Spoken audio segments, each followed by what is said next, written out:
que... Pronto, começamos. Muitas pessoas acabam não podendo assistir, né, naquele horário, mas eu acho que as contribuições de deixar essas palestras no YouTube foi algo muito importante que ocorreu durante a pandemia, e muitos conceitos que ainda não estão publicados, a gente acaba conseguindo ter contato com esses conceitos, né,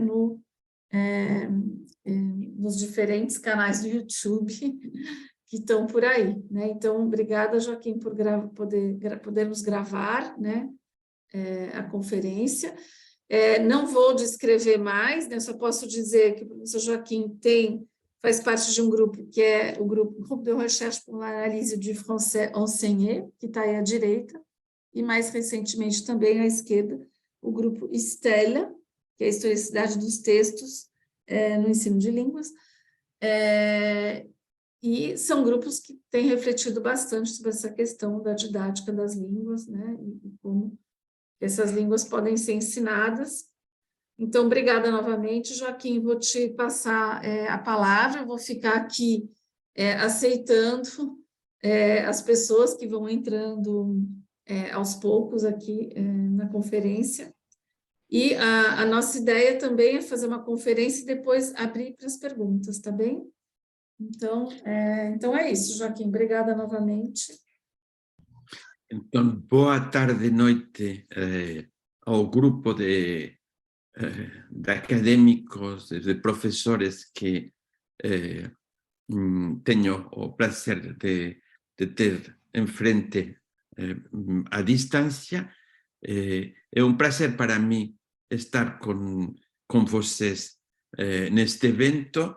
Eu pensava que era um grupo mais numeroso e decidi apresentar de forma simple o que é a construção de uma nova disciplina acadêmica, a didáctica das línguas, que no Brasil está assumida pela linguística aplicada, mas que tem uma especificidade, certa autonomia respeito às ciências da linguagem, a psicolinguística, a sociolinguística e a sociologia das línguas. Uma coisa que preste, né? Que passou? Oh, desculpem.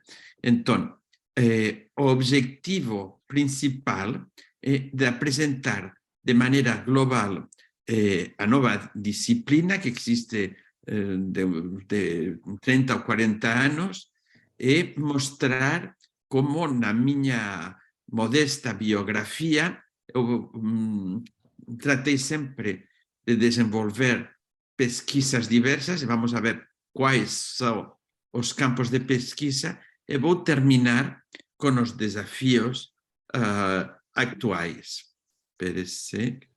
Passo. Então, o plano da apresentação vai seguir 3 partes. Eu vou pedir a Eliane que controle um pouco o tempo, porque vou falar de maneira um pouco improvisada, mas eu gostaria de ter um diálogo com você sobre as questões que vou abordar. Na primeira parte vou definir a didáctica das línguas e vou mostrar uma roda de campos de pesquisa, talvez não é completa, mas foram os campos de pesquisa em que eu participei. Rapidamente, na segunda parte, falarei de oralidade. Por quê? Porque muitos de vocês trabalham em didáctica do francês, língua estrangeira, didáctica do inglês, didáctica do espanhol, didáctica de diferentes línguas. Eu acho que talvez foi esquecida a importância da oralidade, tanto para o ensino das línguas estrangeiras, das línguas de herança, no caso do português, tanto para o ensino do português, língua estrangeira, como língua de herança ou de acolhida,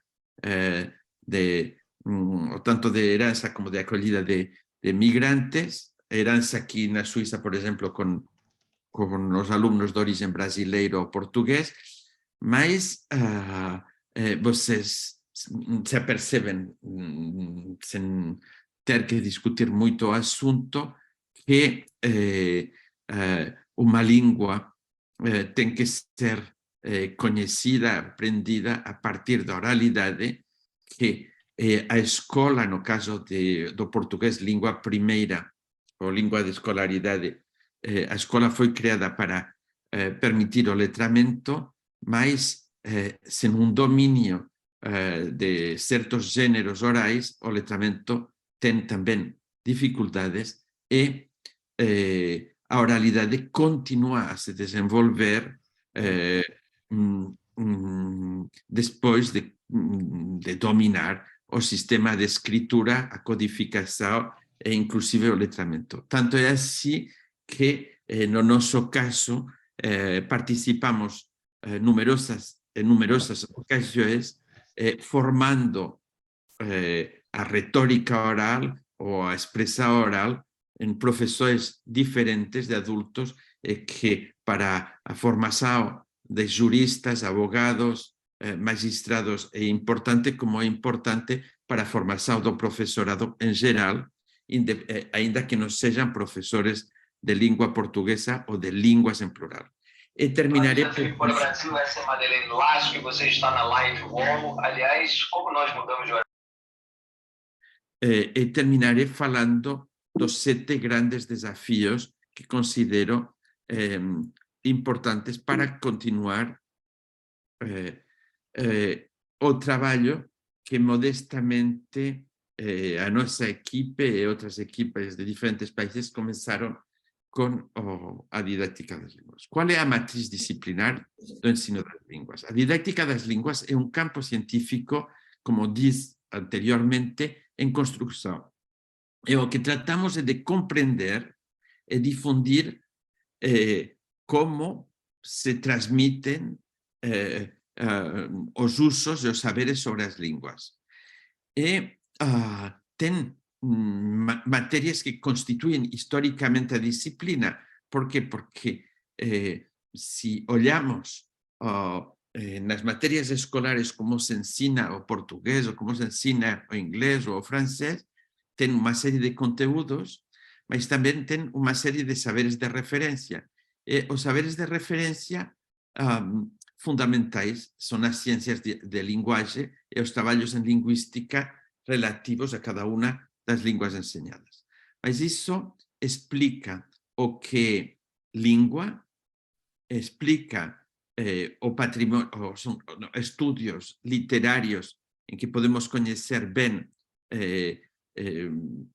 o patrimônio de cada uma das línguas ensinadas, e actualmente se tem tendência a distinguir os aspectos ligados ao ensino da língua, a gramática, os saberes sobre a história da língua, etc., os saberes sobre a literatura, português, em francês, respecto aos usos. E, desde os anos 80, a lógica das competências fez que compreender, falar, ler, escrever e interactuar com uma ou com várias línguas é o aspecto fundamental da didática das línguas. Podemos dizer, entre nós, que a didática das línguas estuda os fenómenos de ensino e aprendizagem, de ensino, de como o professor trabalha, mas também com os processos de aprendizagem das línguas dos alunos. É importante falar dos dois aspectos, ensino e aprendizagem, porque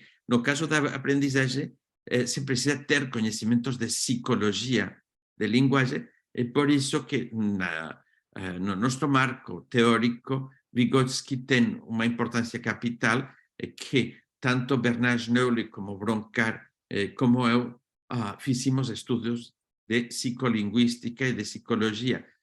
A maioria de autores no Brasil que trabalham nos mesmos domínios vêm do mundo da linguística. No nosso caso, venimos da psicologia, ainda que os conhecimentos... pediria, por favor, de cortar o sonido porque me desconcentra, por favor. Então, o que estava a dizer é que para estudar os processos de aprendizagem se precisam conhecimentos de psicolinguística. que é uma combinação de uma disciplina interdisciplinar pelo feito de cruzar saberes de diferentes de outras disciplinas. Um dos conceitos clave da didáctica das línguas é a transposição didática. Por quê? Porque quando se ensina, sempre se sigue um processo de transformação dos saberes ensinados para que possam ser ensinados. E que, no nosso caso, se trabalhamos sobre a língua e a literatura, tem saberes da linguística e saberes dos estudos literários, mas no caso dos usos, vamos a tomar como referência as práticas de leitura, de escrita, de oralidade em cada uma das línguas ensinadas e ver como que fazemos como transposição, porque bem evidentemente, quando começa a aprender o francês como língua estrangeira, não começa com uma prática muito complexa. As práticas se simplificam, se transformam para poder ser ensinadas.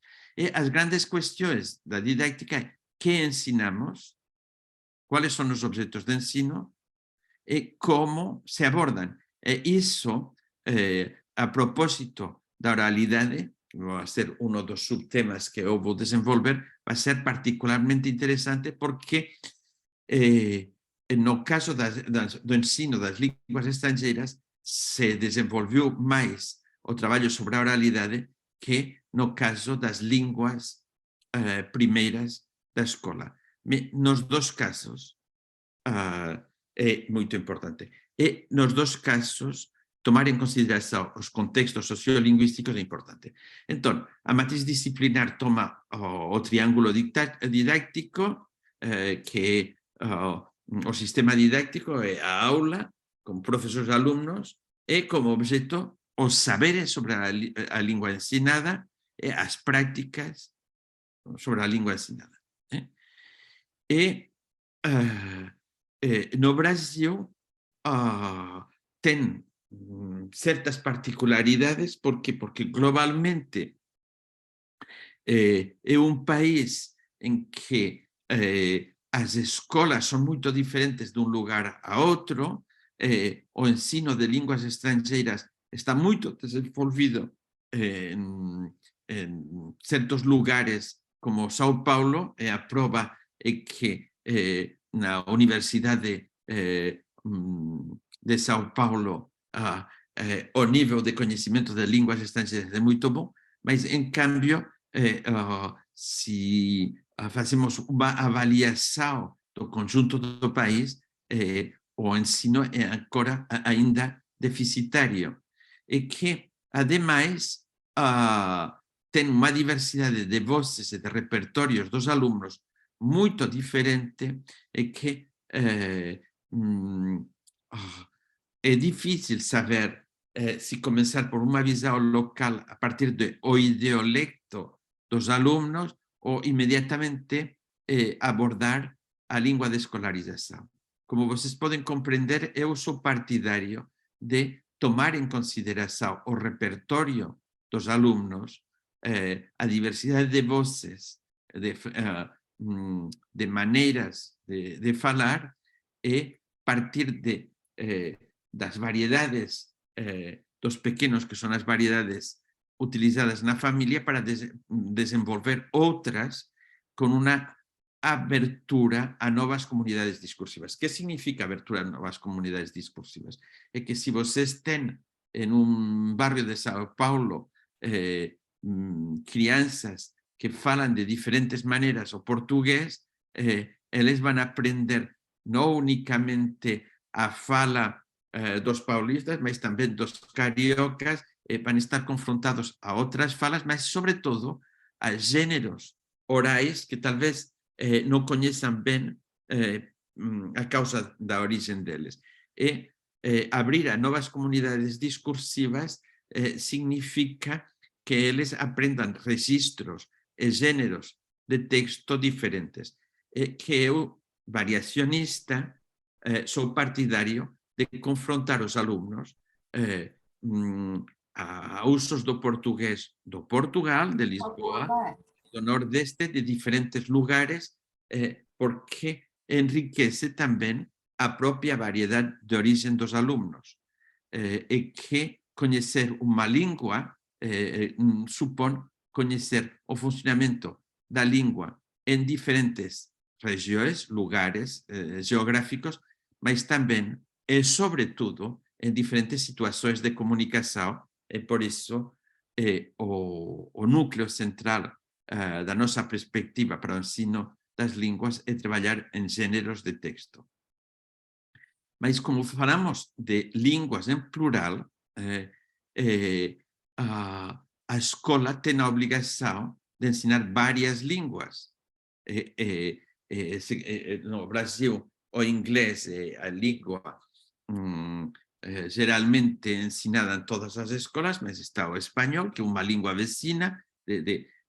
Brasil está rodeado de países que falam espanhol, e está o francés, que é uma língua com uma tradição também de ensino e que é importante, e que se na escola se ensinam várias línguas, é interessante ver como trabalhar de maneira integrada. É o que falamos como didáctica integrada das línguas, que significa uma coordenação dos professores que trabalham em diferentes línguas para ver como coordenam os saberes. Por quê? Porque, no fundo, o que nos interessa é o desenvolvimento da linguagem de cada um dos alunos, e que o desenvolvimento da linguagem dos diferentes alunos está ligado não a uma única língua, apesar de que seja um país com 220 milhões de habitantes, mas é as outras línguas e as outras variedades da língua portuguesa ao que estão associados. Então, eu vou mostrar hoje a importância para poder abordar o ensino da pesquisa e da formação do professorado. E para isso vou apresentar uma roda com 7 campos de pesquisa. 7 campos de pesquisa que eu tratei de modestamente de participar. Vocês conhecem o marco teórico do interaccionismo sociodiscursivo, que pode ser definido como para estudar o desenvolvimento das pessoas precisamos conhecer como se desenvolve a linguagem, ou vou invertir os termos. Nós pensamos que as interações com a linguagem são constitutivas das pessoas, contribuem ao desenvolvimento das pessoas, e que as interações se realizam com discursos. Por isso, interaccionismo, o diálogo através dos discursos, que é social, um diálogo entre as pessoas, e que, ao mesmo tempo, exige conhecer com que tipo de discursos se realizam os intercâmbios. E, por isso, eu apresento aqui os 2 colegas de Genebra mais conhecidos, que é Jean-Paul Broncard e Bernard Snowli, debaixo de uma fotografia onde está Vygotsky, Piaget e Leontiev. E, curiosamente, Piaget, ao lado de Bernard, que é bastante crítico com Piaget, e Vygotsky ao lado de Broncard. Então, não vou insistir, mas a ideia clave é que todo o desenvolvimento disciplinar, ou todo o desenvolvimento acadêmico exige a elaboração de uma teoria. Como dizia Eliane Lousada na introdução, significa ter claros os conceitos que utilizamos, reunir as novidades em uma teoria coerente. E para mim, essa teoria está avançando, é uma teoria elaborada por vários autores, mas no Brasil, a iniciadora foi Ana Raquel Machado, que foi a orientadora da tese de Eliane Lousada. A minha crítica ao interaccionismo era que falamos de interações entre discursos, mas não falamos suficientemente das interações entre as línguas. E por isso eu añadi um segundo campo, que é a sociodidática das línguas. Por quê? Porque eu acho que a maioria de habitantes do mundo falam mais de uma língua e que não é unicamente a interação entre discursos de uma única língua, mas quem fala várias línguas, acho que todas as pessoas que estão a me ouvir falam várias línguas, vivem um diálogo entre as línguas que estão falando.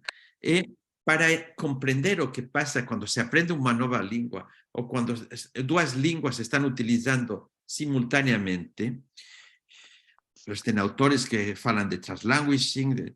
Eu elaborei uma teoria, se vocês querem, ou participem na elaboração de uma nova corrente que se chama sociodidática, que é uma didática muito informada sobre os contextos sociolinguísticos e as relações entre as línguas quando se bilíngue ou plurilíngue. E aí tem o pequeno dicionário elaborado com Marielle Rispay, que chama-se Abecedário da Sociodidáctica. Mas eu participei elaborando o que chamo a regra dos 7 da didáctica das línguas. Se temos tempo, falarei. Terceiro campo, as pesquisas fundamentais. Que são as pesquisas fundamentais? Eu acho que para poder trabalhar sobre o sistema didáctico precisamos observar o que passa na aula quando se ensina francês, língua estrangeira, quando se ensina português.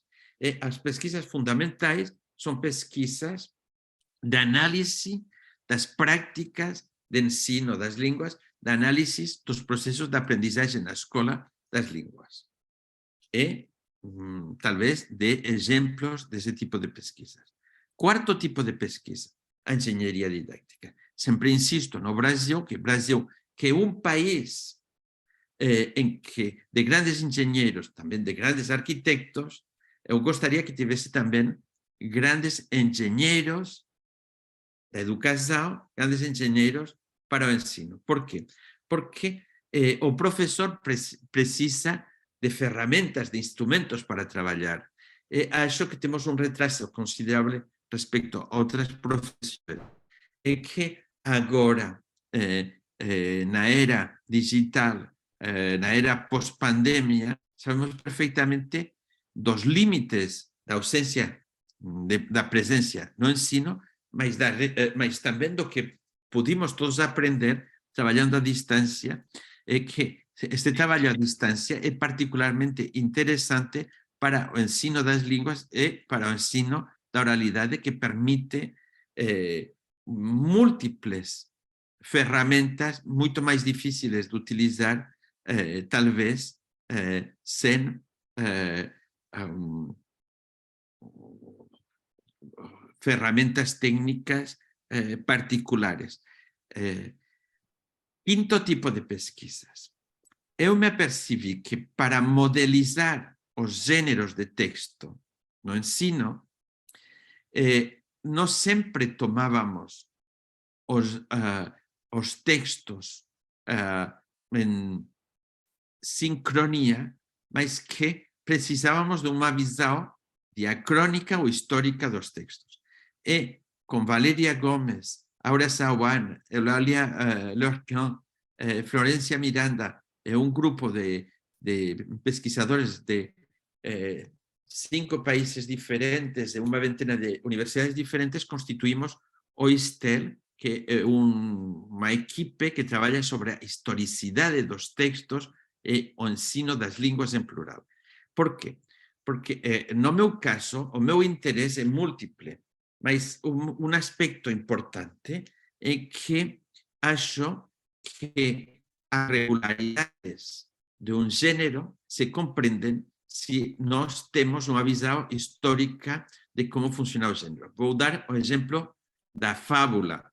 As fábulas em francês de La Fontaine marcaram o ensino, mas são do século XVII.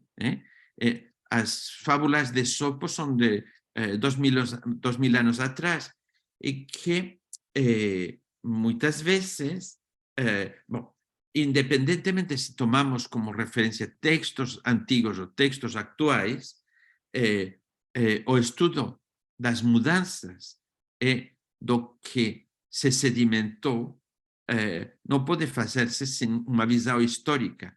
Eu defendo as pesquisas históricas e a abordagem histórica dos textos para o ensino das línguas. Sexto domínio, um domínio em que no Brasil algumas vezes foi denigrado, porque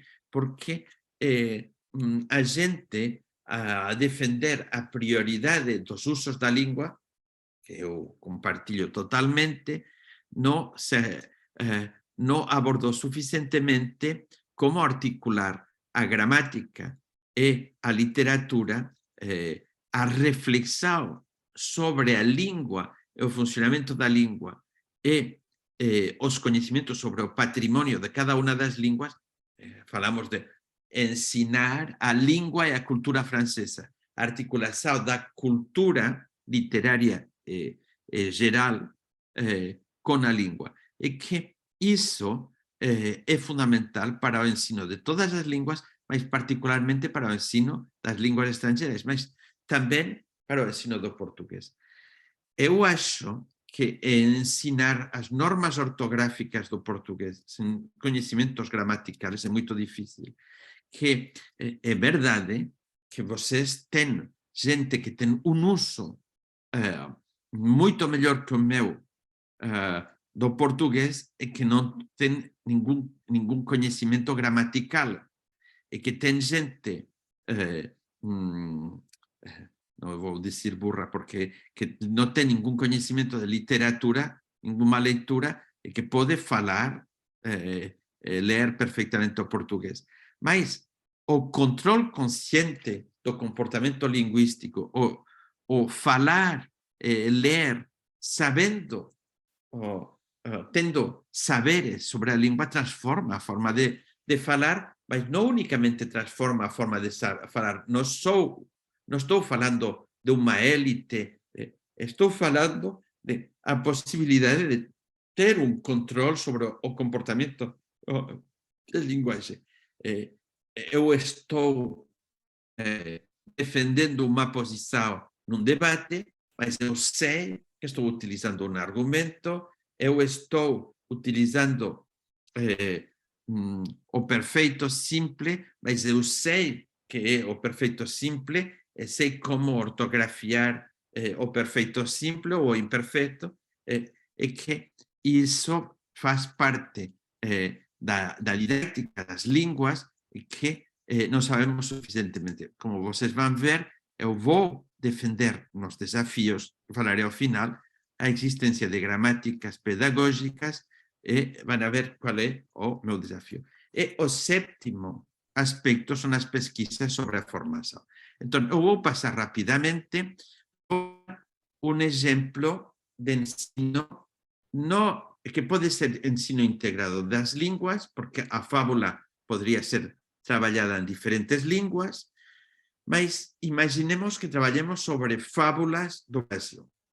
Historicamente, se sabe que as fábulas brasileiras têm uma herança portuguesa, mas têm uma herança africana e têm uma herança ameríndia, e que é uma mistura, e que se adaptaram aos animais do Brasil, e que têm fábulas brasileiras que falam do tatu, falam de animais que não existem em outros países. Então, é verdade que se vocês trabalham na perspectiva da didática integrada das línguas, podem trabalhar fábulas de La Fontaine em francês, em paralelo com fábulas portuguesas com o professor de língua portuguesa. Mas aqui é um exemplo de ensino integrado, um itinerário. Vocês sabem que eu sou um defensor, eu falei que a didática aborda que ensinamos e também como o ensinamos, na engenharia didáctica dos primeiros anos trabalhávamos em sequências didácticas e que actualmente temos uma noção nova que é o itinerário. Um itinerário é uma forma de trabalhar em etapas e cada etapa, ao final, tem um momento de atividade metacognitiva ou metaverbal, um momento de reflexão sobre o que aprendimos. Então, eu mostro aqui, como resultado de uma pesquisa com Gustavo Lima e Juliana Zani, um itinerário sobre as fábulas com um projeto escolar de longa duração que combina 6 mini sequências didáticas. A primeira é de compreensão de fábulas orais escritas brasileiras. E aí é descobrir a fábula, compreender, é saber como funcionam as fábulas, e quais são as personagens, e como terminam com uma moral, que tipo de diálogos, e como as fábulas mostram animais com características psicológicas, humanizados. A segunda etapa é uma etapa completamente diferente. Se distribui, eles escolhem 2 animais típicos do Brasil e passamos da compreensão de fábulas orais escritas à leitura de artigos enciclopédicos sobre os animais escolhidos para, que são artículos científicos, para que eles possam escolher as características psicológicas de maneira a criar a sua própria fábula. Terceira etapa, buscar máximas, aforismos, refrães para criar a moral de uma fábula. É um gênero também o refrão, o aforismo. Vamos a fazer uma coletânea de máximas sobre animais que vai permitir escolher ou transformar as máximas ou refrães existentes em um que vai ser um organizador da fábula. E vamos a escrever uma fábula com os 2 animais escolhidos e com a máxima. Aí é a quarta etapa. Cada uma das etapas pode terminar com uma avaliação. Uma avaliação do nível de compreensão das fábulas. Uma avaliação do que compreenderam nos artículos enciclopédicos e como associam os saberes científicos sobre os animais com uma característica psicológica de cada dos animais. Teste para analisar a significação de máximas e aforismos. Estamos na terceira etapa. Quarta etapa consiste na escrita de uma fábula. Aí, produção escrita de uma fábula inventada por os alunos, porque agora conhecem como funciona a fábula. Quinta etapa, vamos a transformar a fábula escrita em uma fábula que pode ser teatralizada, oralizada, com muito diálogo. Adaptação teatral da fábula. E vamos a terminar com um treino em que cada grupo que escreveu uma fábula se prepara para a interpretação teatral oralizada. Aí vem que aí estamos articulando saberes sobre as fábulas, capacidades para compreender fábulas orais escritas, leitura de outros gêneros, como máxima, artigos enciclopédicos, para transformar e incluir na produção de uma fábula, e estamos trabalhando os diferentes usos em um projeto longo. Novidade do ponto de vista da engenharia didáctica é que podemos trabalhar uma mini sequência didáctica, uma sequência didáctica clássica de 2 ou 3 semanas, mas se pode ter um projeto combinando sequências didácticas por etapas, como o que acabo de apresentar. E para concluir esta parte, eu direi que se nós tomamos como os géneros de texto no centro do trabalho, é porque a prioridade, a pirâmide, o triângulo é que aprendan a comunicar o funcionamento discursivo en inglés, en portugués, en cada unha das línguas.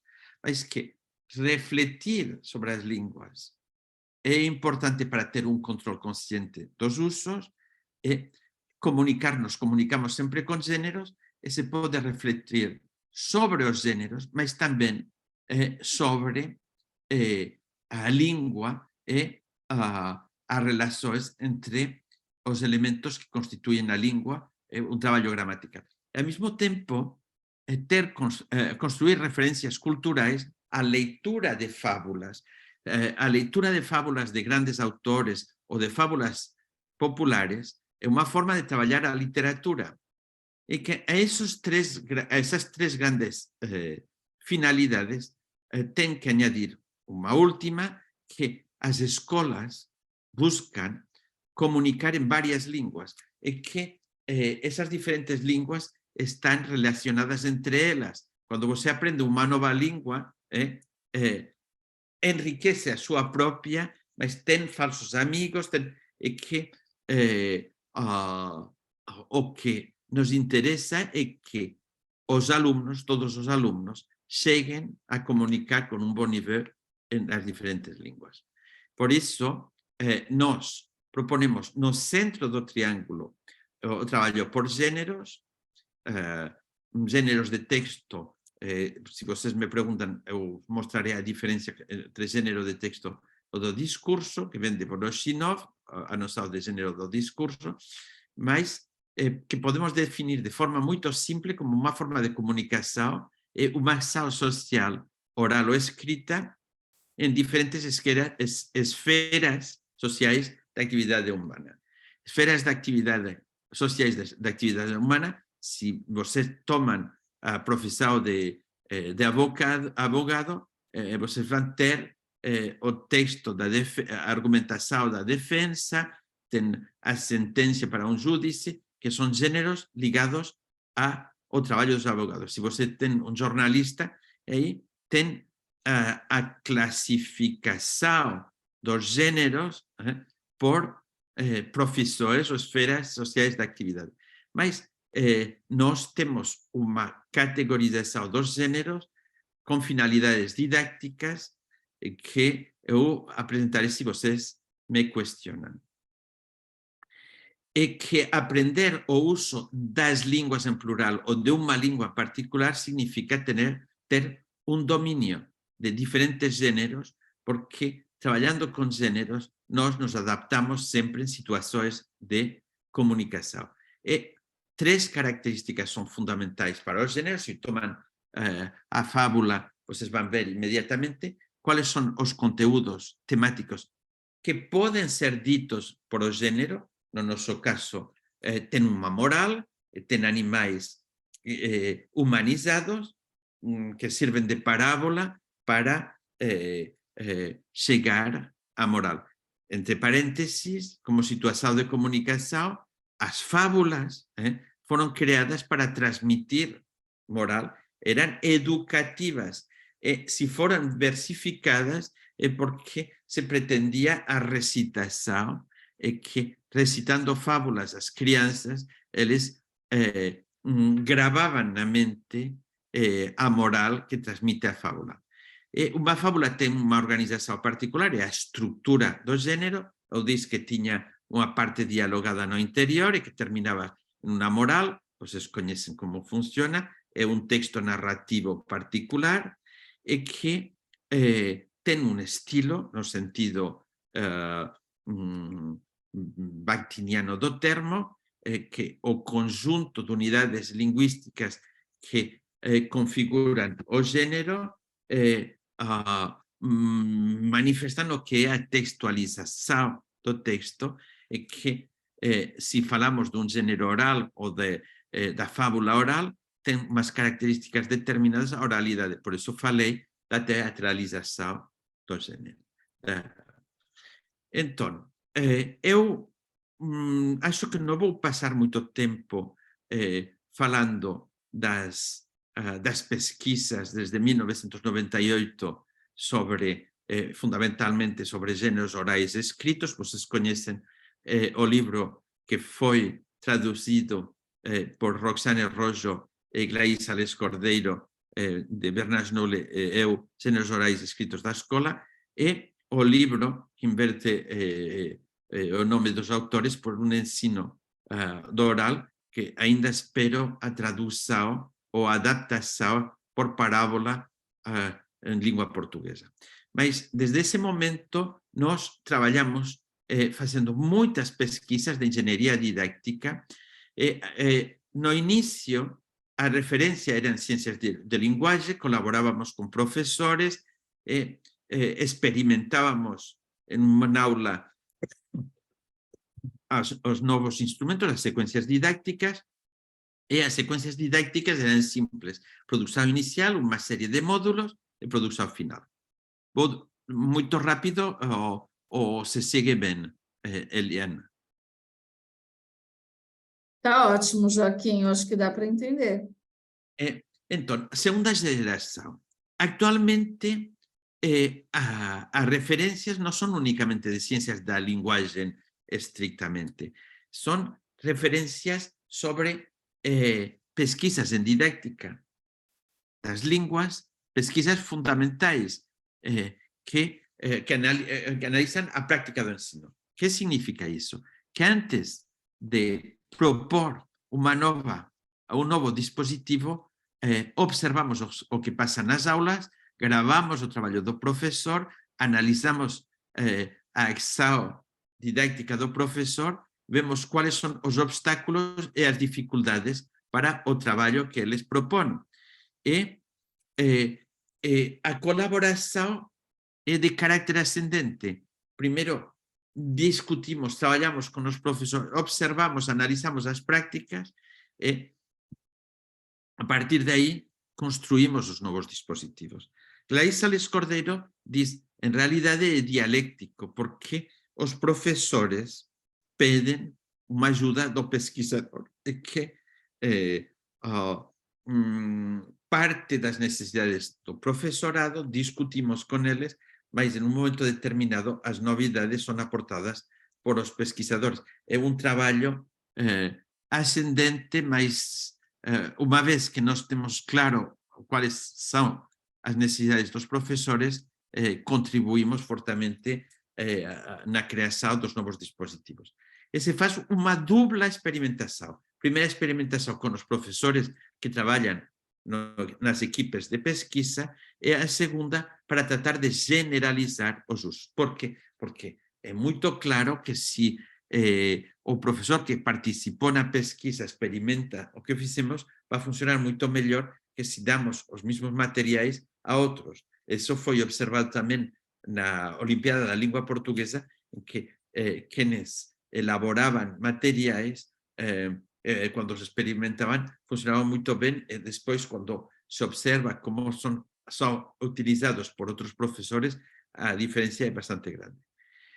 O conceito de validação didáctica nos permitiu clarificar quais são os critérios para avaliar a pertinência, a legitimidade, etc., do que propomos.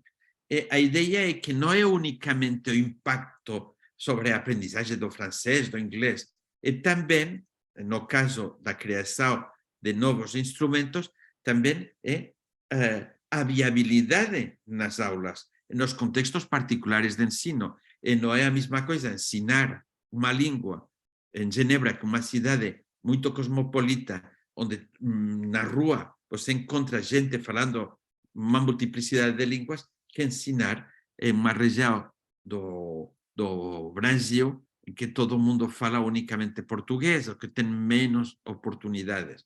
Então, é que as condições de trabalho da aula são diferentes nas escolas suíças, nas escolas de Perdizes em São Paulo, ou na escola de um lugar perdido do sertão. E a última característica da segunda geração é a diversificação da forma de trabalho. E por isso di o exemplo dos itinerários. Então, agora, eu vou passar a falar de outro itinerário sobre a oralidade. E na minha cidade natal, mas aqui é para o ensino da literatura. Eu defendo as rutas literárias. Imagino que estão em Porto Alegre. Pergunto, Eliane, se você criasse uma ruta literária em Porto Alegre, que autores portugueses apresentaria em Porto Alegre? Qual é o grande poeta português de Porto Alegre? Ajudem a Eliane. O Mário Quintana. Então, O Mário Quintana. Imaginem que temos nas ruas de Porto Alegre poemas de Mário Quintana relacionados com a cidade. Ou poemas que você pode ter um bom recitador, um actor que grava com um QR, se pode ouvir. Tem uma ruta literária com ele e Regina, acho que ela é de Porto Alegre, e Marcos Quintana. Na minha cidade natal, em um lugar pequenino, criaram o Jardim dos Poetas. Eram os poetas que escreveram sobre a minha cidade. Eu não vou apresentar os poetas, porque eu gostei muito da iniciativa e sugeri aos professores um itinerário literário, uma ruta, e como o lugar é lindo, eu disse que o tema podia ser uma iniciação à razão poética. A razão poética é um termo, você tem a razão lógica, e quando você escreve ou lê poesia, entra em outro tipo de razonamento. E que se pode fazer, que o lugar físico era indicado. E os alunos, quando foram, se deram conta que não tinha mais que homens. Eu expliquei aos alunos de secundária que era normal que não tinha mulheres, porque no século XIX, 80% da população da cidade era analfabeta e que o número de mulheres iletradas era 3 vezes mais importante que os homens. Então, eles decidiram instalar um painel sobre as poetas anónimas. As poetas, as mulheres que transmitem poesia oral, tipo cordel, mas que são anónimas. E trabalharam sobre... Espere-se. Não está. Aqui está. E fizeram um acto feminista no Jardim dos Poetas, que vocês veem que é um rincão da minha cidade natal, e utilizaram uma canção. E isso me deu a ideia de... Oh, meu Deus, espere, eu não sou muito hábil.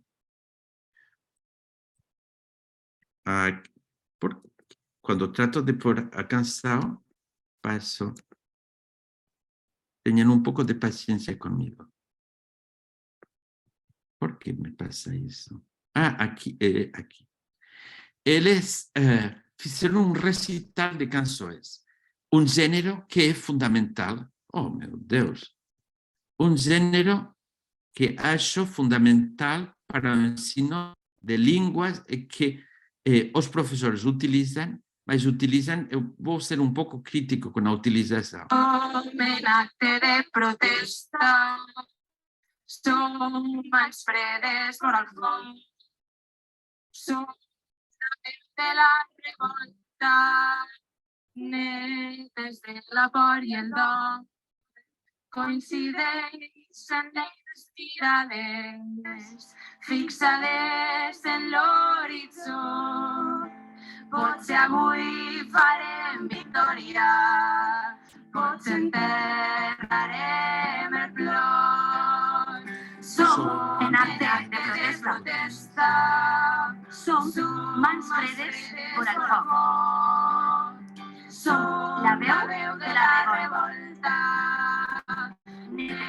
l'amor i el dol. Doncs ens mantindrem alçades, ja no ens Vocês viram que aí se trabalha a oralidade, a língua é o catalão, que é a minha língua primeira, a minha língua materna, mas vocês se dão conta, vocês poderiam fazer o exercício de tratar de compreender, que não é muito difícil, somos em acto de protesta. Temos as mãos frias na beira do fogo. Somos a voz da revolta, netas do medo e do luto. Vestidas disfrazadas ou vestidas de utopia, empreendremos de longe o dolor. Por que estou traduzindo? Porque, olha, se eu utilizar esta canção para o ensino do catalão, para a gente portuguesa, partiríamos da proximidade, que uma das regras da aprendizagem da língua é a distância, é a proximidade. A proximidade é grande, mas como é uma língua minorizada, minoritária, o interesse, teria gente que diria, mas eu não quero aprender uma língua que é falada unicamente por 6 ou 7 ou 8 milhões de pessoas.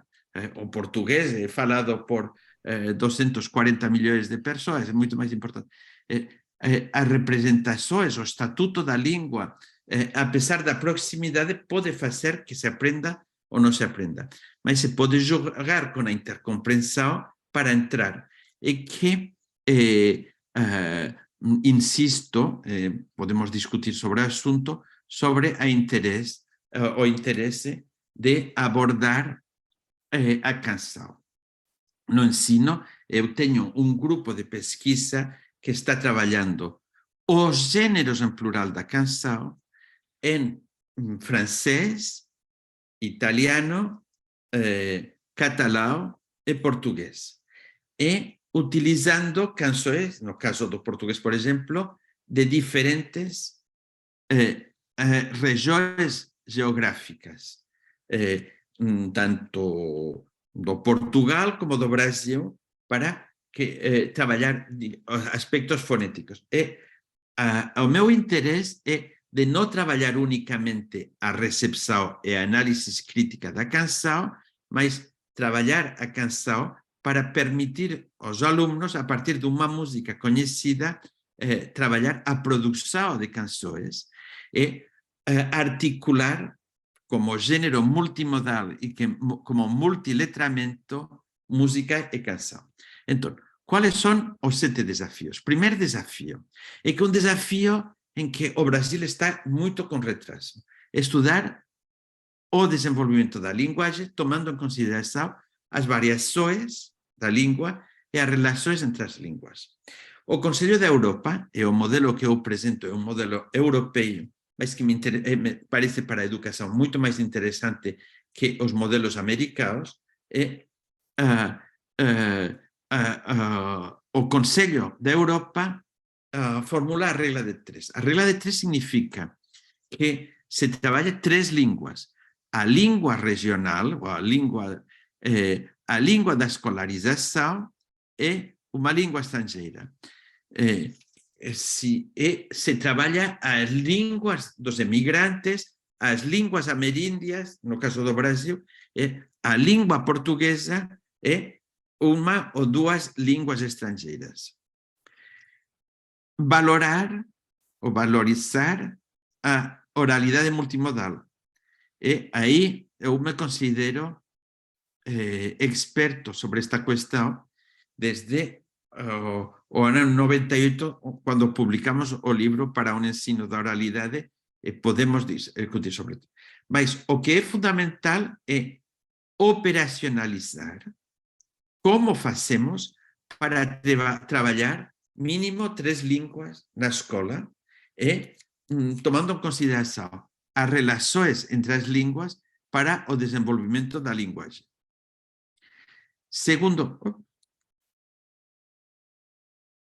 Bom, eu falei do primeiro e do segundo. O segundo desafio é valorizar a oralidade multimodal. Desculpe, né? Porque eu acho que na escola a oralidade não está suficientemente desenvolvida. Eliane Lousada está trabalhando muito sobre gêneros orais. No Brasil, Lucía Bueno, Tânia Magalhães, Eulália Durkheim. Tem uma série de novos autores que trabalham sobre a oralidade. Vocês têm um autor que permite fazer um trabalho muito interessante sobre as relações entre oral e escrita e sobre a oralidade, que, ajude-me com o nome, oh meu Deus, Marcuschi, Luiz Antônio Marcuschi. que é uma referência atualmente internacional, porque o que ele realizou como trabalho sobre a oralidade é fundamental para o ensino. Terceiro desafio, analisar os gêneros convencionais e formais, e por isso trabalho sobre a historicidade, para criar modelos didácticos do gênero. Por que um modelo didáctico? Porque un modelo didáctico permite saber cuáles son las dimensiones que merecen ser ensinadas y que para realizar un trabajo de transposición, de elaboración de materiales, de experimentación de nuevos dispositivos, precisamos saber cuáles son las dimensiones que merecen ser ensinadas. Cuarto, importante, analizar los contextos, os repertorios lingüísticos, conhecer a voz. A gente que trabalha em línguas estrangeiras faz isso imediatamente. Você, imediatamente, se você tem que dar um curso de francês, tem alunos que já têm uma base, que já sabem que visitaram França, que passaram uns meses em França, tem outros que não. Analisar o repertório linguístico na língua ensinada, partir da voz do aluno. Mas conhecer o repertório é avaliar as capacidades e, dentro das capacidades, detectar quais são os possíveis obstáculos, porque conhecendo os obstáculos vamos a poder planificar um trabalho adaptado às necessidades dos alunos.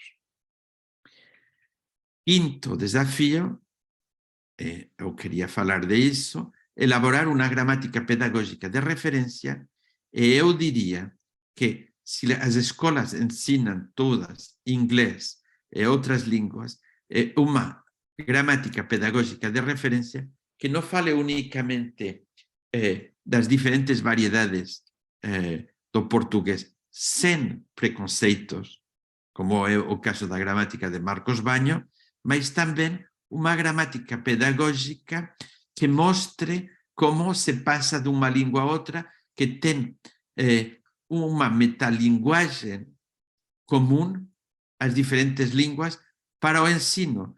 Não porque as línguas sejam idênticas, mas, sobretudo, para permitir a passagem de uma língua a outra, evitando fronteiras artificiais. Sexto, desenvolver pesquisas fundamentais e de engenharia didáctica. Pesquisas fundamentais que significa analisar a ação didática, a ação profissional do professor, como se aprende na aula, como funciona a prática de ensino do francês língua estrangeira no Brasil, mas também de engenharia didáctica, experimentando novos dispositivos. E sétimo desafio, asegurar articulação entre o grande triângulo que é ensino, formação e pesquisa. A pesquisa é importante para uma formação de caráter científico, né? Uma formação baseada nos conhecimentos das práticas, etc. Mas ver como a pesquisa está ligada ao ensino, mas sem formar os professores é muito difícil. E, no caso do Brasil, a formação didática e linguística dos professores é muito importante, porque eu vi professores de inglês que não sabiam falar inglês. Aí a necessidade é de uma formação linguística. É como ensinar francês sem saber falar o francês. Mas tem uma formação didática que é como ensinar o francês, como ensinar o inglês, que não é exatamente da mesma maneira que ensinar o português, e que isso é importante. Isso exige uma coformação em equipe entre pesquisadores como eu e Eliane, professores e professores. E terminei dizendo que meu desafio, agora que eu estou a me aposentar, é volver na minha cidade natal. Vocês veem a neve que está chegando já na minha terra. Vocês estão vendo aí retrato da minha avó e do meu avô, do sítio dos meus origens, e que eu quero fazer de Morella uma referência cultural moderna e ecológica com seminário internacional sobre ensino plurilingüe. Gostaria que a equipe da professora Eliane Lousada contribuísse a esse seminário internacional. Mas eu me interesso também aos fenômenos de minorização das línguas e do ensino de línguas minorizadas. Brasil tem línguas ameríndias, é tema que me interessa, mas entre todos os meus interesses está o de reforçar o ensino das línguas e o letramento no Brasil. Por isso participei da Olimpíada da Língua Portuguesa, e que o mês de fevereiro e de março farei uma escapada, não unicamente para participar do carnaval, que nunca vi, e passar calor no Brasil, mas para trabalhar com Eliane Lousada a finais de março em São Paulo, e com Lília Abreu Tardelli em São José de Rio Preto a primeira quinzena de fevereiro, e todos estão cordialmente convidados. Terminei. Obrigada, Joaquim. Não sei se... A ver. Não, você demorou até, assim, nem chegou uma hora, né? Ótimo. Então, super obrigada pela tua conferência, super enriquecedora, né? E esse convite é verdade, o Joaquim vai estar no Brasil entre fevereiro e março, né? Fevereiro com a minha colega Lília Abreu Tardelli, na Unesp de Rio Preto, e com a gente em março, no final de março, dia 19 e 31 de março, né? Nos dois casos são cursos de pós-graduação, nos dois casos com o CAP Sprint, e vocês todos estão convidados às atividades presenciais que vão, né, ocorrer. Em Rio Preto vai ser em fevereiro, e na USP, São Paulo, vai ser em março, 19 e 31, mas vocês vão receber informações. Então, obrigada, Joaquim, por ter lembrado e convidado todo mundo, né? E agora acho que a gente pode passar para uma parte de perguntas. Eu falei para ele que ele poderia apresentar durante uma hora, e depois a gente poderia abrir para um debate. Eu tenho certeza que o Joaquim, né, gostaria muito de ter esse debate com vocês. Eu passei muito rápido porque esperava muito do momento do diálogo, sabendo que hoje estamos 30 ou 40 pessoas, e que é um número agradável para discutir, e que eu conheço muita gente, como Maicon, como Kátia. Espero que o diálogo seja fácil. Muitos fizeram curso com você, Joaquim, e vão fazer de novo ano que vem, quando for presencial, né? Porque eles fizeram curso online.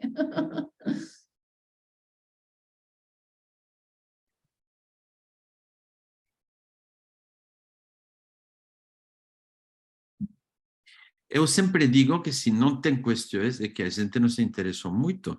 Eu vou estar muito triste se vocês não perguntam. Professor, eu fiquei curioso desse seminário internacional que o senhor está querendo criar. O senhor poderia contar um pouco mais de detalhes desse seminário Olha, internacional? eu venho de um lugar perdido, eu detesto que a gente diz onde Cristo perdeu o sapato, mas é uma pequena cidade histórica que tem maravilhas, porque temos dinossauros, agora temos pinturas rupestres, temos um castelo, se conserva as muralhas medievais, tem uma catedral gótica, mas é muito pequenino, são 2.500 habitantes, é uma cidade que apoia a cultura. E nós, eu estou agora na Suíça, mas quando vou à minha cidade, eu trato de desenvolver atividades culturais. Tem universidade para a gente maior. É uma cidade, sendo muito pequena, que é muito agradável para realizar atividades culturais. Mas o desplazamento é complicado, porque está a 1.000 metros de altura e se tem que fazer um esforço. Mas uma vez ali, o lugar é ótimo para realizar atividades como um congresso, tem hotéis, tem lugares turísticos interessantes. E como acabo de me aposentar, a minha proposta, com o apoio do prefeito da cidade, é criar um seminário, um congresso cada 2 anos. Eu fiz este verano, sim, a gente gostou imenso. Então, seria para renovar. E que o tema seria o ensino plurilingüe. É isso. Mas isso é porque eu falei de desafios para a disciplina e terminei falando de uma forma um pouco egocêntrica de desafios para mim. O desafio para mim é dupla, porque, por um lado, eu quero manter o contato com a Suíça, tenho aqui a minha casa, passei 42 anos na Suíça, e quero manter um contato com o Brasil, que Eliane tuvo a gentileza de me convidar para esta conferência, mas também para um curso o mês de fevereiro, o mês de março, que vou dar com muito prazer. Professor, eu tenho uma pergunta, posso fazer? Claro. Tudo bem? A engenharia didática de ensino de língua, ela possibilita, essa é a minha pergunta, ela possibilita eu abraçar outras abordagens vigotskianas, quando eu, por exemplo, percebo a necessidade de alguns pontos, por exemplo, questões de motivação, questões de ações e operações nas atividades, eu posso incorporar a Leontiev, Davidov dentro desse pacote da engenharia didática? Claro, nós somos os evangélicos da didáctica, nós somos abertos, não somos uma secta, que os autores que você citou são autores que você é livre de incluir quem você quiser. É verdade que a minha percepção sobre muitos trabalhos no Brasil se pode misturar teorias incompatíveis.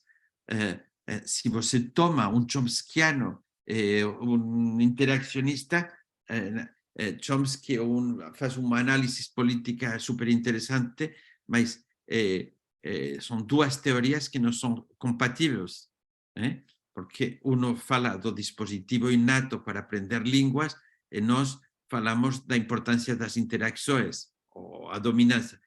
Também poderíamos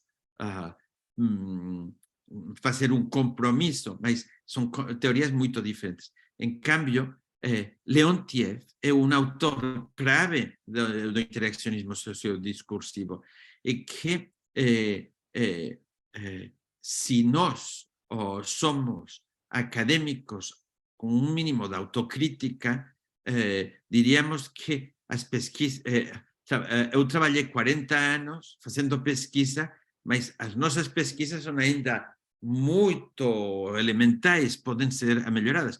Esperamos da professora Cátia Alexandra Cañizares que faça progredir a ciência. Não tenham dúvidas de integrar novidades, integrar autores, mas tratem de fazer as coisas de maneira coerente, que não seja uma mistura impossível. É que o problema, a crítica que você vai receber é se integra autores que não se compreende nada. Vou dizer mais, em um momento determinado, tem que ser o seu ponto de vista. Se você quer avançar como pesquisadora, o mais importante é se você aporta uma novidade, que não é sempre se referir. Eu dou muita importância ao passado, a referir-se aos autores que você toma como referência, ter referências de quem já trabalhou, e não fazer como se você está inventando algo que já existe, é claro, mas em um momento determinado você vai ser uma pesquisadora conhecida se você aporta uma novidade. Então a resposta simples é sim, 3 vezes sim.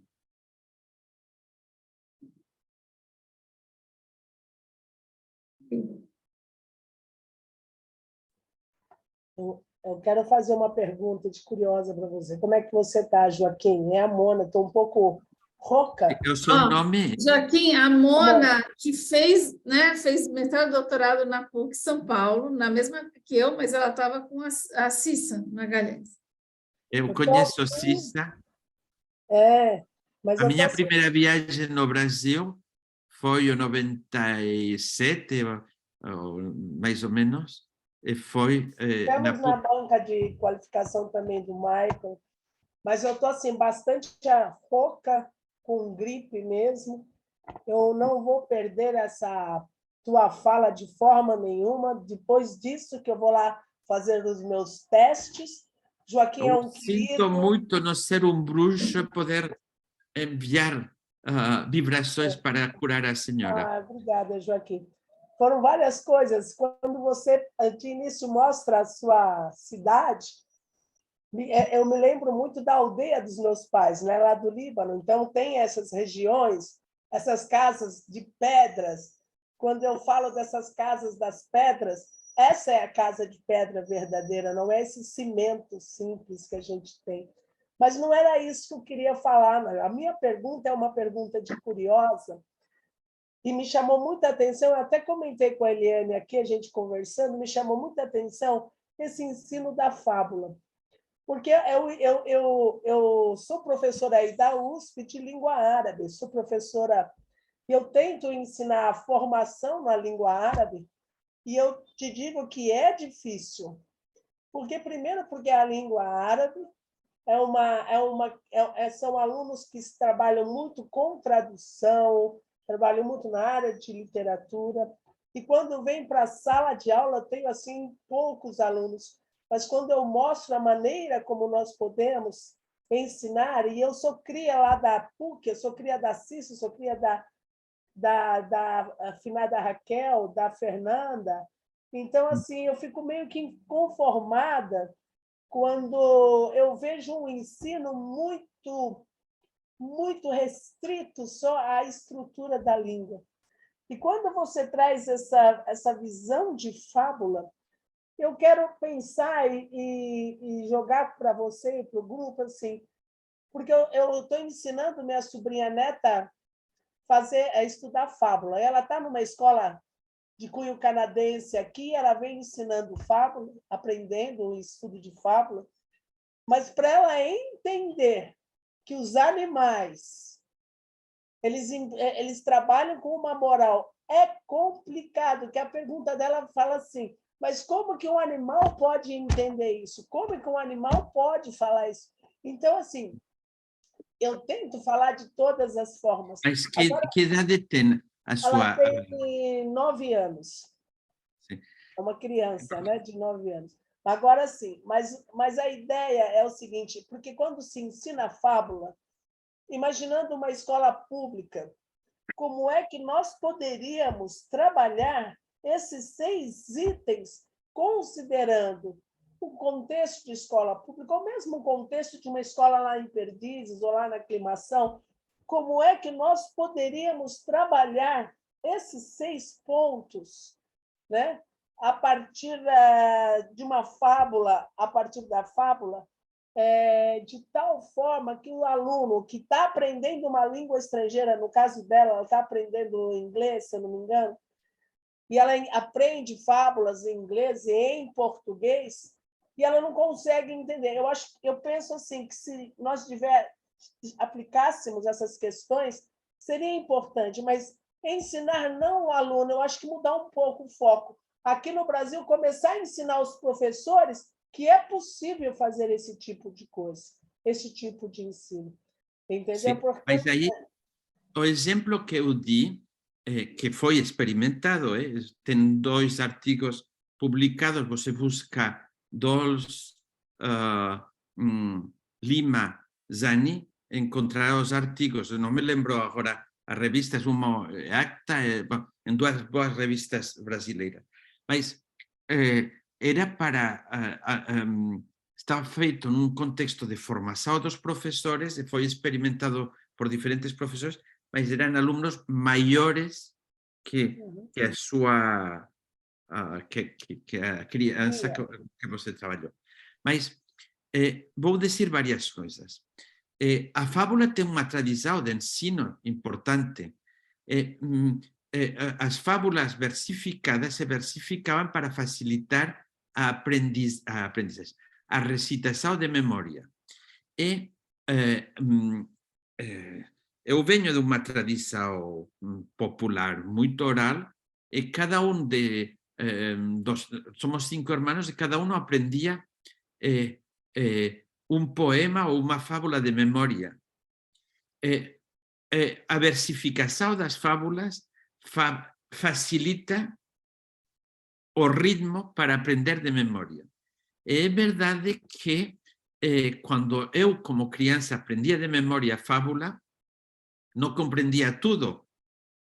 É como en árabe ten xente que aprende o Corán de memoria e non comprende tudo, mas ten a fonética e despois reflexiona e cada vez que você repite a fábula na súa cabeza dá unha interpretación diferente. Entón, eu estou falando de un sistema moito tradicional de ensino sobre un género que, porque se eu quero formar de maneira moderna e crítica, non vou para transmitir algunas fábulas tradicionais ten unha moral moito reaccionaria, entende? Non sempre son fábulas, mas se você aprende en francés as fábulas de La Fontaine, que ten unha linguaxe que pode estar adaptado, mas é antigo, está aprendendo vocabulario, ritmo, fonética, está aprendendo moitas coisas. E eu non estou en contra do tradicional, mas a forma que nós estamos a propor é completamente diferente. Por qué? Porque eles, en primer lugar, ten varias fábulas diferentes, algunhas moito simples, outras máis complexas. E comparando, eles descubren os mecanismos. Eles poden parodiar unha fábula reaccionaria. Entón, están traballando, son maiores en secundaria, toman unha fábula tradicional e a transforman. E que, se fose para ensinar o árabe, eu tomaría unha fábula moito simple, mas que permitiría talvez traballar aspectos fonéticos, o nome dos animais, a psicoloxía dos animais, e que, como eles já coñecen as fábulas en portugués, poden comparar. E poden comparar que o tipo de moralidade é diferente, como o que você decía en alemão, que consideraba que era moito difícil, mas eu non sei que texto ela leiu en alemão para contrastar, porque pode ter uma fábula brasileira que pode ser para um estrangeiro complicada, porque se você não ha visto nunca um tatu e que uma fábula sobre o tatu, não vai compreender a fábula, entende? E que esse tipo de aspectos que, culturais são a tomar em consideração se se trabalha a recepção e a compreensão. Para simplificar, eu acho que tem práticas de ensino, inclusive familiar, para a oralidade, que no caso das línguas estrangeiras são muito interessantes. Por exemplo, eu, quando era criança, muito criança, 3 anos, aprendia. Kenhasi, Dins, Oli, Rosa, Quilapos. Era um diálogo entre a avó e a criança que falava de uma retaíla, mas na retaíla, uma repetição falando de animais, e que a estrutura era a mesma, mas é que você aprende os nomes dos animais, tem um ritmo, e com o ritmo aprende a fonética, e que eu sou partidário de utilizar isso para o ensino do francês, para o ensino de outras línguas, e que eram estratégias criadas desde séculos atrás para transmitir a língua e para transmitir a oralidade. E que no caso do árabe, se você tem o folclore oral conhecido do Líbano, você pode utilizar, porque no Líbano, ademais, é um árabe bastante clássico, mais próximo do estándar, e que se você tem gêneros populares para a introdução da língua árabe, pode ser mais interessante que trabalhar sobre a escrita. Está de acordo comigo? Sim. Você falou uma coisa certa também, que muitas vezes eles memorizam o Alcorão e memorizam muito bem o Alcorão. Sim. Algumas súratas importantes que a família, desde criança, já ensina, às vezes sem entender, mas eles pronunciam muito bem, tem uma ótima fonética e tal, muitas vezes porque não estão cantam, entendendo. porque utilizam a canção, porque Exato. você pode nos deleitar com com uma simples, se você conhece. Passa para nós, por favor. Tem uma bem pequenininha, assim, que ela é obrigatória para todas. As crianças é a primeira, é a súrata que é o que abre a súrata, né? Eu estou bastante rouca, mas ela é assim. Cantada eu não sei, mas ela é assim. Bismillahirrahmanirrahim. Alhamdulillah Rabbil Alamin. Ar-Rahmanir-Rahim.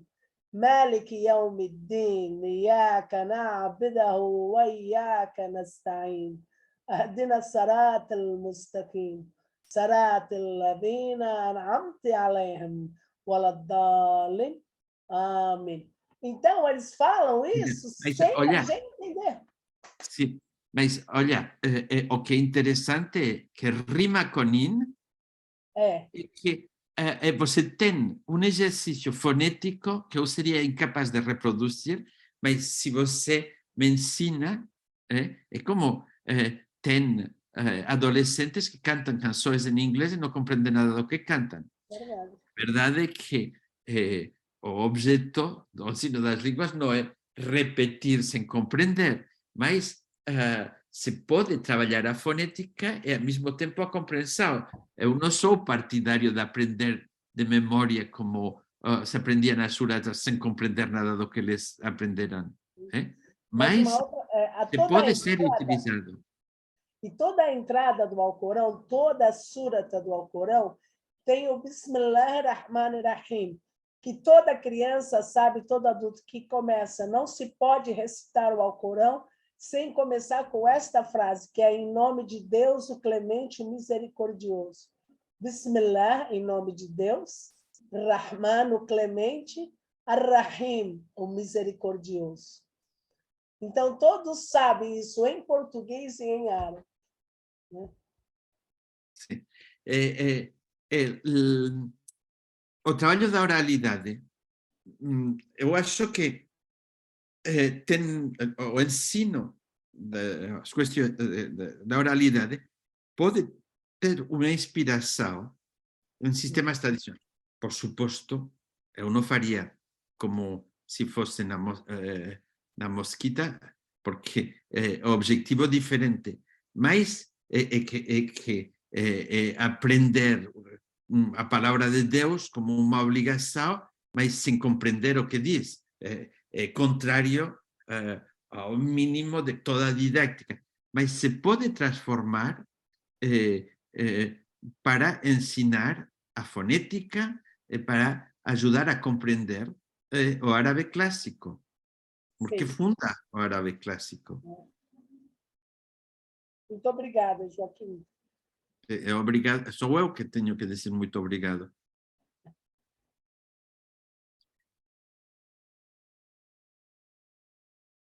Ale, Maicon, não tem questões? Os antigos não têm questões? Professor Joaquim, eu tenho uma questão. Quem fala? Não, Fernando. Fernando.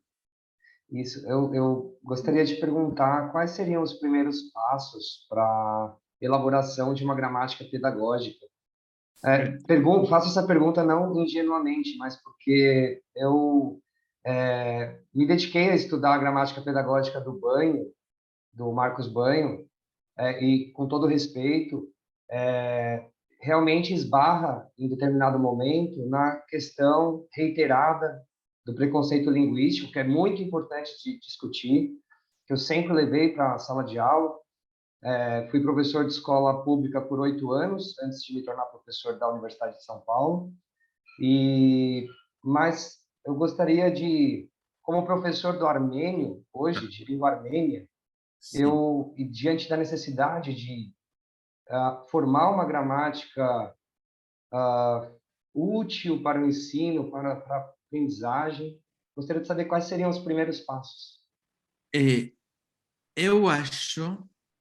Vamos, a sua questão mereceria uma conferência inteira. Vou tratar de ser lento. Eu acho que, no caso do francês, as gramáticas pedagógicas se transformaram a partir dos anos 70 com uma influência muito grande da gramática generativa. Mas, em realidade, não era unicamente a gramática generativa, mas era intento, porque as gramáticas eram normativas, diziam o que se tinha que fazer, e não partiam de gramáticas que descrevem a realidade. Eu ouvi a conferência com o prêmio de Moura, como se chama a professora Moura, Eliane, ela... Maria Helena de Moura Neves. Maria Helena ela tem razão. Então, em primeiro lugar, uma gramática pedagógica tem que ser séria sobre os conteúdos. Eu não tenho suficientes conhecimentos sobre a língua portuguesa para poder comparar Maria Neves, mas eu sei que se respeitam Marcos Banhos, mas tem que ser uma gramática construída a partir da descrição o estudo das relações entre os elementos. Isso é importantíssimo, porque é a grande transformação entre gramáticas que diz o que se tem que fazer, mas que não vêem o que se faz. Porque se você toma grevis para a fala, tem a vantagem que, em francês digo, tem a vantagem que descreve muitos usos, mas diz qual é o uso da norma, qual é o bom uso. Eu acho que não é uma questão de ter o bom uso, mas de ter uma metodologia e uma categorização das unidades linguísticas que ajudem ao aluno a compreender. Por um lado, que ajudem a compreender o funcionamento da língua, que é a função da gramática, e por outro lado, eu penso que podem ajudar a um melhor uso, sabendo como funciona a língua. O que passa? Que isso exige uma metalinguagem eu dou muita importância aos conceitos utilizados. E que o desafio seria uma metalinguagem que possa servir para as diferentes línguas ensinadas. Então, você tem o problema já que tem que ter uma gramática da língua armênia, que eu não sei quais são as que existem. E que você vai querer a gramática que é mais próxima dos usos, que tome em consideração os usos orais escritos, porque que não seja puramente normativa. Bom, mas se a gramática da língua armênia utiliza, se tem tempos verbais, são chamados de uma forma diferente, como passar dos conhecimentos gramaticais do português à língua armênia. Então, o desafio é ter uma gramática pedagógica que represente as variações e os usos, que utilize uma conceptualização rigorosa. O desafio maior é que possa apresentar uma metalinguagem que possa facilitar a passagem do português ao árabe e à língua armênia, entende? E isso exigiria não um trabalho individual de Marcos Banho, exigiria, ao menos para o inglês, o espanhol, as línguas mais ensinadas no Brasil, uma coordenação entre expertos para uma gramática que seja para os professores. E depois pode haver uma gramática para os alunos, porque a gramática pedagógica não é a mesma se é para o professor que se é para os alunos. O que eu estou defendendo é uma que seja uma base para os professores de línguas e que apresente uma reflexão sobre os conceitos gramaticais quando se passa de uma língua a outra. Compreende? Você falou das questões sobre preconceitos. O grande aporte de Marcos Banho, e que eu respeito, é que ele mostra que muitas das normas a escola faz sobre norma. Que coisas que qualquer linguista, que linguistas menos politizados que Marcos Banho, diz, isso não é, isso é uma norma e não é uma regra. Não se tem por que proibir. E que tem professores que são mais exigentes com regras que as regras que se podem construir a partir dos usos. Porque as línguas evolucionam e que tem usos. Eu digo uma conferência sobre as subordinadas relativas e Eliane Lousada, aqui presente, me diz a norma é essa, mas se eu utilizo oralmente a norma, a gente vai pensar que sou pedante. Conhecendo a norma, eu prefiro a norma como registro, se prefere um uso. Eu compreendo, isso significa que a língua teve uma evolução e que a regra já não é a mesma agora que no passado. E nesse sentido, Marcos Banho faz uma descrição para evitar preconceitos, evitar, porque que passa? Que o que muitas vezes faz a escola é excluir usos do português simplesmente porque vocês têm um país que tem fobia por os pobres e que se fala do pobre da favela ou do Nordeste, se aceita menos que se é a fala de um carioca. É assim. Ele tem razão nisso. Mas a boa gramática pedagógica, digo isso gravado, talvez deveria ser experimentada pelos professores. Deveria ser que ele fez um trabalho importante, mas não estou seguro que fosse experimentado e que fosse o resultado das necessidades do professorado. Ele, que é brilhantíssimo, partiu e fez a gramática pedagógica. a minha proposta é que fosse elaborada com professores a partir das necessidades da aula. Respondi? Respondeu perfeitamente. Perder rigor. Respondeu Muito baseada perfeitamente. nas necessidades da aula. Joaquim, eu vou fazer uma proposta, né? Eu acho que tem uma questão aqui que é da Juliana Camargo Mariani, que fez teu curso no ano passado, né? Do nosso Não colega, vejo ela. professor Fernando, que é do armênio, né? E eu tenho uma aluna Vejo. que está aqui, que é a Ziwei do chinês, que fez teu curso também. Então, eu acho que quando você viesse no ano que vem, a gente podia dedicar e pensar num encontro dessas línguas, porque, assim, existe muita coisa sobre o ensino de línguas estrangeiras, do inglês, está lotado de coisas, né? Do francês, do espanhol, do italiano, até do alemão, tudo isso tem, mas tem outras línguas que estão, que necessitam de mais reflexão. Então, talvez a gente pudesse trazer isso para um encontro árabe, que a Mona falou agora, né? Eu acho que isso daí poderia ser alguma coisa para a gente discutir, não que seja Mas eu vou totalmente fazer um diferente. comentário. Eu tive um debate com certa atenção com Marcos Banho, porque ele escreveu uma gramática do brasileiro, ele diz, para espanhóis. Eu disse, Marcos, bom, vamos a deixar a parte se é português brasileiro, você é variacionista, mas se é brasileiro é para todo o Brasil.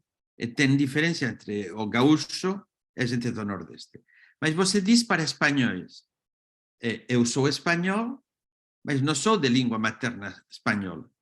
E o argentino, porque quando se dirige aos espanhóis, utiliza espanhol para todos,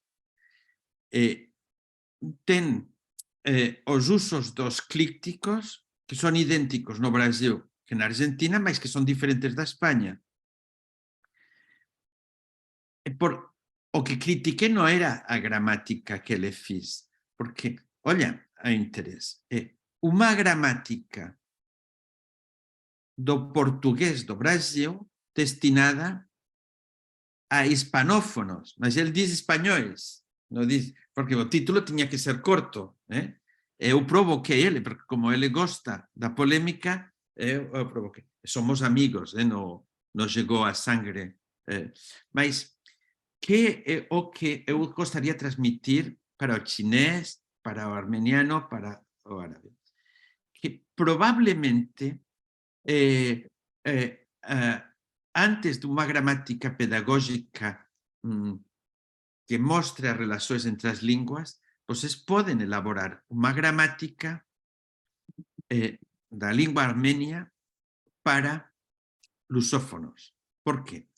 Porque foneticamente vocês sabem quais são os principais problemas. Do ponto de vista sintáctico também. A partir dos obstáculos, vocês podem elaborar uma gramática. Que é a gramática? É um elemento de reflexão que ajude para os usos. Então, uma gramática pedagógica da língua árabe destinada a um público português tem sentido. E a partir dessa gramática se reúnem as diferentes línguas ensinadas no Brasil, se pode ver como se passa de uma a outra. Mas comecemos já entre português, língua armênia, língua china, chinesa ou árabe. Compreendem a minha posição? É que o esforço de Marcos Banho, todo o trabalho, ele produz muita coisa, e tem muitas coisas de muita qualidade, eu não vou criticar aqui para nada, mas ele fez esse trabalho. Que passa? Que ele trabalha na escola de tradutores e tem conhece os problemas. Mas eu seria partidário de um trabalho mais coletivo com outros professores de língua portuguesa para espanhóis. Por exemplo, me gustaría saber a opinião de Florencia Miranda na Argentina sobre a gramática do brasileiro para espanhóis, ou da língua portuguesa brasileira. E com uma particularidade também.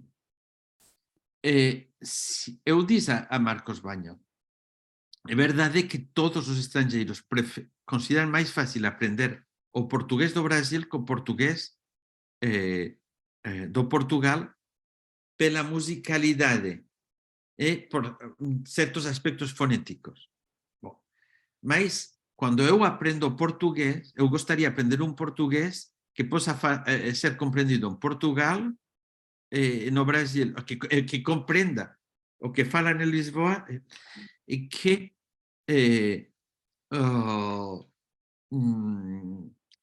a minha questão é ensinamos o português língua estrangeira unicamente para poder entender no Brasil ou nos diferentes lugares. Nesse sentido, eu sou mais variacionista e mais internacionalista, no sentido em que eu defendo as variedades do português do Nordeste, dos gaúchos, mas eu vejo mais proximidade que diferença, apesar da fonética condenada de Lisboa, que algumas vezes é difícil para um estrangeiro. Mas eu quero compreender tanto alguém de Lisboa, como de São Paulo, como de Fortaleza, me entendem? Não sei se é unicamente do português brasileiro ou do português, porque aí eu tenho, mas era o seu objetivo, que é respeito. Mas Joaquim, talvez a discussão possa ir por esse caminho, né? Dentro dessa ideia, de um dos desafios que você colocou, era um dos desafios, né? Não é? A questão da gramática pedagógica. Então, a gente talvez possa discutir sobre a questão da gramática pedagógica, não só para essas línguas que eu citei aqui, que são minoritárias, né? E que não têm tanto material didático, mas também para as outras línguas, né? É ótimo. Porque, assim, eu concordo com você, que variedade você vai... Isso é uma coisa, assim, que é muito discutida, né? Que variedade você vai ensinar, que variedade é útil para os alunos. Eu concordo com você. O francês, por exemplo, quando você tem um objetivo muito finalizado, ok, você pode até fixar em uma variedade. Mas quando o teu objetivo é geral, você quer se fazer entender em vários contextos, né? E compreender vários contextos. Então, eu acho que a gente pode, não sei se todos concordam, guardar isso como uma boa discussão, né? Para a gente continuar em presencial, né? Depois a gente vê se vai ter um outro online, mas o curso é presencial no ano que vem, né, Joaquim? Ótimo. E aqui tem uma pergunta da Veronique também, que ela precisou sair, mas vai ficar para o ano que vem. Ela queria te perguntar sobre a oralidade multimodal e o multiletramento com 3 línguas. Então, isso também é uma coisa que a gente pode guardar para uma discussão, né, no próximo ano, se você concordar, Joaquim. Oral é sempre multimodal, porque tem música. Por isso a canção é tão interessante para o ensino das línguas, porque implica de uma forma exagerada as dimensões suprasegmentais, a melodia, as pausas, o ritmo, mas a recitação é a mesma coisa. E os gestos, a mímica, etc. Se você vem de outra tradição, um japonês não utiliza os mesmos gestos que um brasileiro, um chinês acho que tampouco. Então, pode parecer secundário, mas para se fazer compreender é importante, e para compreender o que se diz também. Então, questões de mímica. A teatralização é interessante porque implica as dimensões cinéticas, etimologicamente a alma, a expressão de alma quando se fala, que é com os gestos, a mímica facial, etc. E todos esses aspectos são importantes no ensino da oralidade. Uhum. Então, eu acho que, né, a gente tem que aqui agradecer, né, E ao o Joaquim. Xion diz que ele aprendeu o português com canções, eu também. Uma das primeiras que aprendi é se esta rua fosse minha, eu mandava ladrilhar. Mas eu não conhecia o Brasil e conhecia Maria Bethânia, Gilberto Gil, Caetano Veloso, a Bossa Nova, que o primeiro que aprendi foi canções brasileiras e gostava tanto que a primeira vez que fui a Salvador de Bahia é como se conhecesse Salvador e nunca estive antes. Através dos grandes cantautores baianos. Com certeza, Joaquim. Então, o que significa que no curso que faremos vamos a trabalhar sobre a canção, ver o que se pode fazer com a canção de uma forma radicalmente diferente e melhor que todos os outros. Isso, diferente e melhor, com certeza. Então, não sei obrigada. Fala, se Joaquim. bossa nova em árabe e em chinês pode fazer-se, mas vamos a ver se o que se pode fazer com a canção. Joaquim, a famosa música do Ya Mustafa, Sim. todo mundo aprende o árabe com essa música. Sim. Eu aprendi a palavra Habibi com as canções árabes. Então, Com certeza, né? O papel da música, eu conheço, o tanto de pessoas que eu conheço que aprenderam línguas com as músicas é enorme. Então, esse projeto do Joaquim, que eu conheço um pouquinho, é muito legal. Então, a gente... se vocês quiserem se inscrever para o curso do mês de março, comecem a cantar no banho, porque vamos a cantar.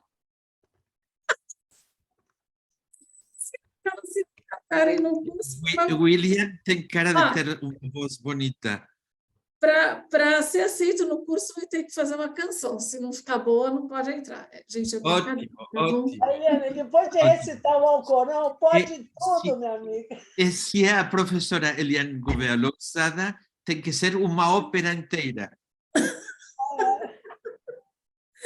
Gente, essa foi ótima. Ai, meu Deus, então tá bom. Olha, acho que todos agradeceram, Joaquim. Foi um momento muito especial, de muita aprendizagem.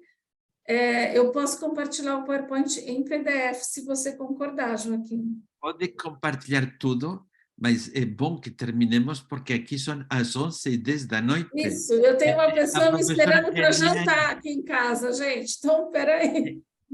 Eliane Lousada precisa dormir. Não sei se ela... Quando eu estava dando a conferência, ele estava a adormentar, não sabia. Marcos Quintana era de Porto Alegre, de tão adormentado que estava. É verdade, Joaquim, estava aqui quase dormindo.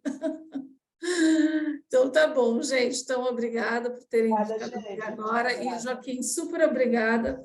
Foi muito instigante e todos estão aqui pensando em continuações. E a gente, né, sim, eu encontro o Joaquim em breve, mas todos nós, para quem quiser, né, no ano que vem, em março, um novo curso, tá bom? Então, tchau para todos. Abraços, obrigada. Tchau.